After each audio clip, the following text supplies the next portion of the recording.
welcome to my YouTube channel. Please like and subscribe. Hope you enjoy. Today we are going to be reading a story from the Grimm's Fairy Tales.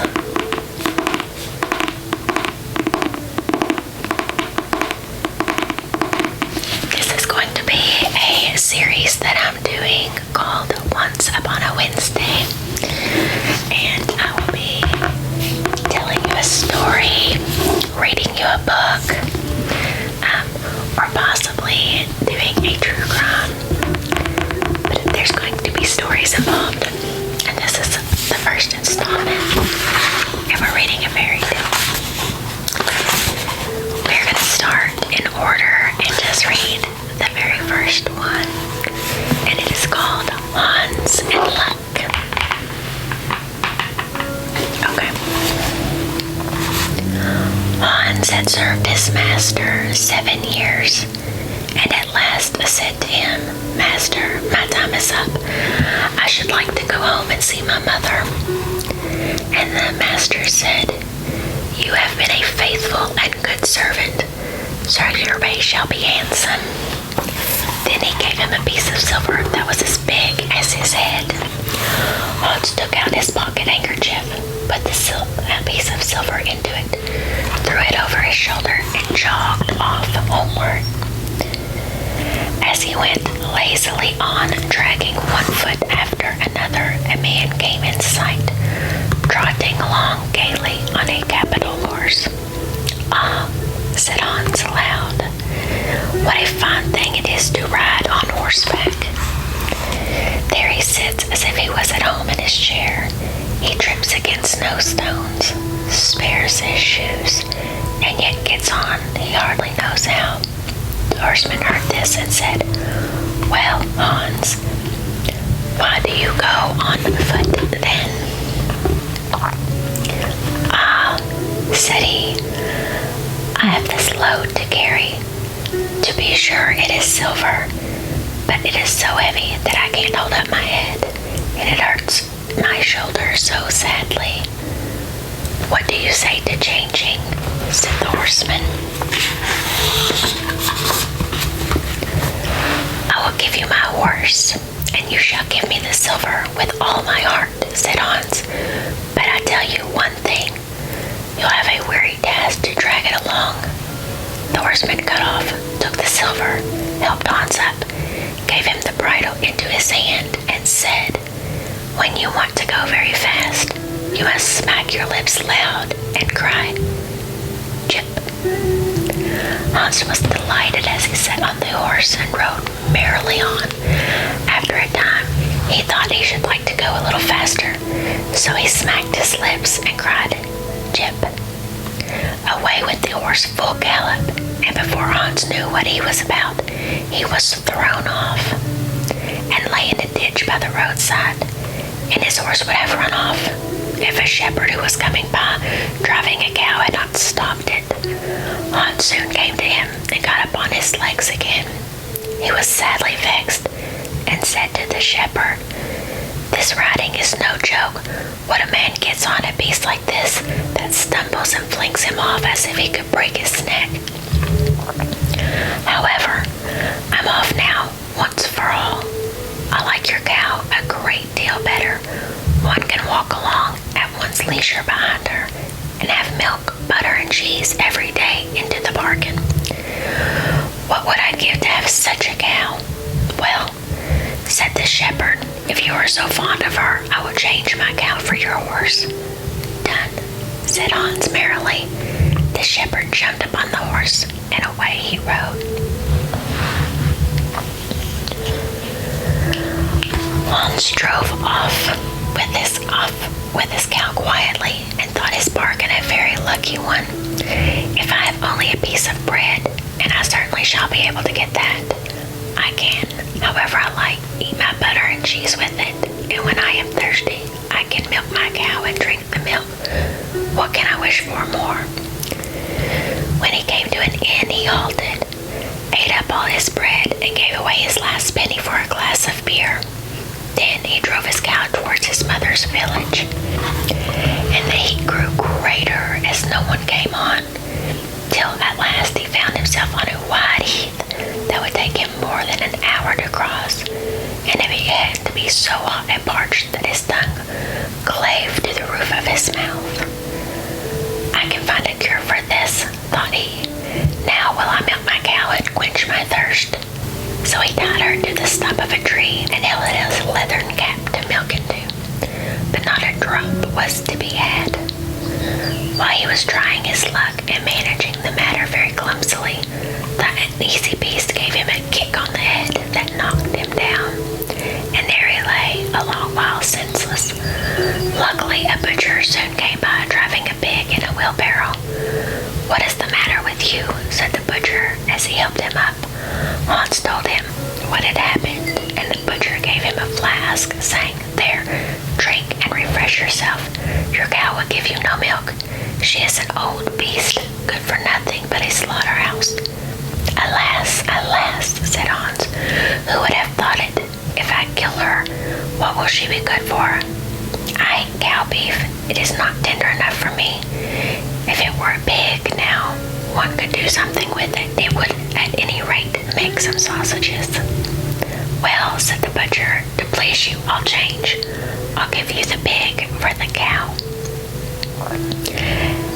"Heaven reward you for your kindness," said Hans, as he gave the butcher the cow and took the pig off the wheelbarrow and drove it off, holding it by the string that was tied to its leg. So on he jogged. All seemed now to go right with him.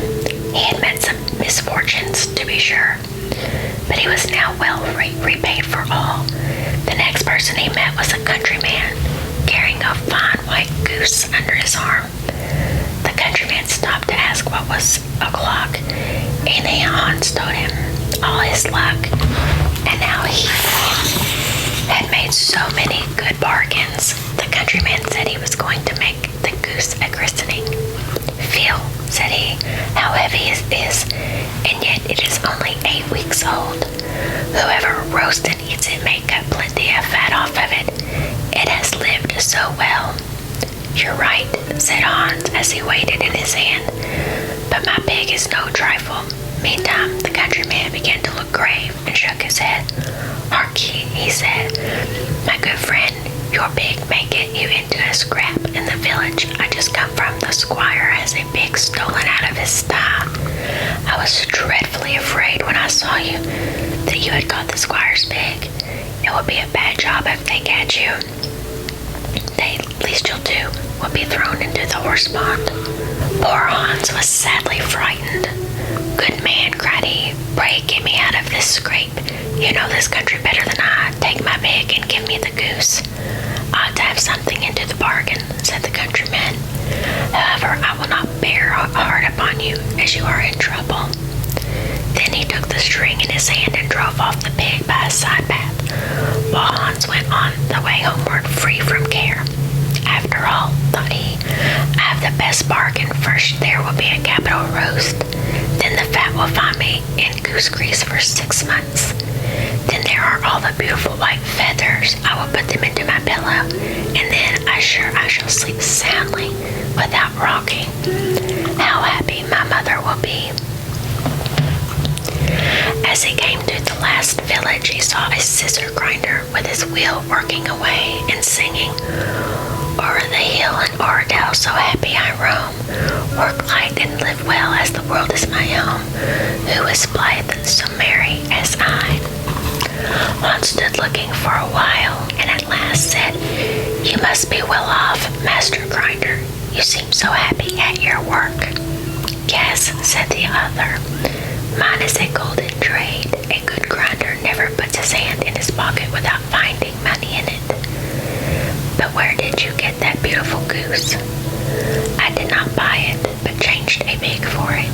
"And where did you get the pig?" "I gave a cow for it, and the cow. I gave a horse for it, and the horse. I gave a piece of silver as big as my head for that, and this silver. Oh, I worked hard for that 7 long years. You have thriven well in the world hitherto," said the grinder. "Now, if you come find money in your pocket whenever you put your looked into it, your fortune would be made. Very true, but how is that to be managed? You must turn grinder like me, said the other. You only want a grindstone, the rest will come of itself. Here is one that is a little worse for wear. I would not ask more than the value of your goose for it. Will you buy?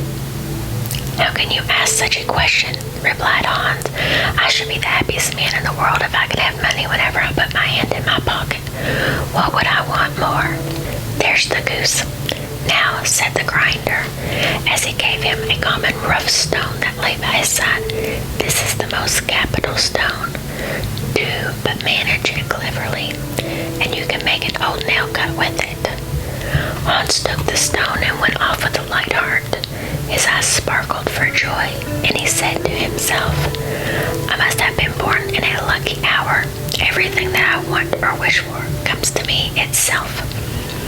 Meantime, he began to be tired, for he had been traveling ever since daybreak. He was hungry too, for he had given away his last penny in his joy at getting the cow. At last he could go no further, and the stone tired him terribly. He dragged himself to the side of a pond, that he might drink some water and rest a while. So he laid the stone carefully by his side on the bank. But as he stooped down to drink, he forgot it, pushed it a little, and down it went, plump, into the pond. For a while he watched it sinking deep, clear water, then sprang up for joy, and again fell upon his knees, and thanked heaven with tears in his eyes for its kindness in taking away his only plague, the ugly, heavy stone. How happy am I, cried he. No mortal was ever so lucky as I am. Then up he got with a light and merry heart, and walked on, free from all his troubles, till he reached his mother's house. That was our first story from the Grimm's Fairy Tales. Hope you enjoyed. Check back again next Wednesday, and we will be posting another story. See you soon. Have a good day.